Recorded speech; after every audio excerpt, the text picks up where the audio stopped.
Collector एवं जिला दंडाधिकारी श्री आशीष सिंह ने भारतीय नागरिक सुरक्षा संहिता 2023 की धारा 163 के तहत इंदौर जिले में 100 रुपए व उससे अधिक मूल्य की अचल संपत्ति की नोटरी पर प्रतिबंध लगा दिया है। ये आदेश 28 मई से 25 जुलाई 2025 तक प्रभावी रहेगा। इस निर्णय का उद्देश्य जनता को होने वाली धोखाधड़ी से सुरक्षा देना, अवैध कॉलोनी पर रोक लगाना और शासन के राजस्व की रक्षा करना है। आदेश का उल्लंघन करने पर भारतीय न्याय संहिता की धारा 223 के तहत दंडात्मक कार्यवाही और नोटरी लाइसेंस निरस्तीकरण की सिफारिश की जाएगी। प्रशासन ने स्पष्ट किया है कि 100 रुपए से अधिक की अचल संपत्ति की खरीद बिक्री केवल विधिवत रजिस्ट्री के माध्यम से ही मान्य है। नोटरी का कोई वैधानिक अस्तित्व नहीं है।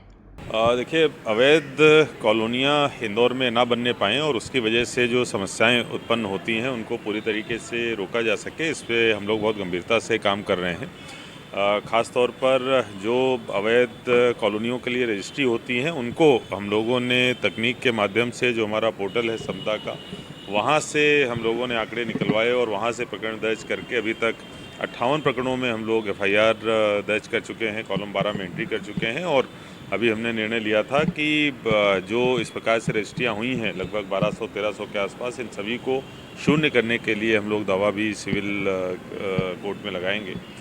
ये भी देखने में आ रहा है कि जो रजिस्ट्री के माध्यम से अवैध कॉलोनियाँ डेवलप हो रही हैं उससे कहीं अधिक संख्या में नोटराइज्ड जो स्वामित्व के लिए नोटराइज करा लेते हैं, उसके द्वारा बहुत सारी जो अवैध कॉलोनियाँ हैं वो डेवलप हो रही हैं, जिस पे हमको तत्काल कार्रवाई करने की आवश्यकता है।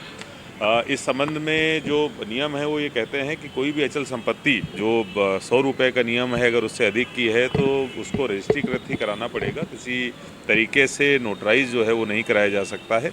और अगर कोई व्यक्ति नोटराइज कराता है तो उसका स्वामित्व भी इससे उत्पन्न नहीं होता है और इसके साथ साथ अवैध कॉलोनियों को इससे बढ़ावा मिलता है।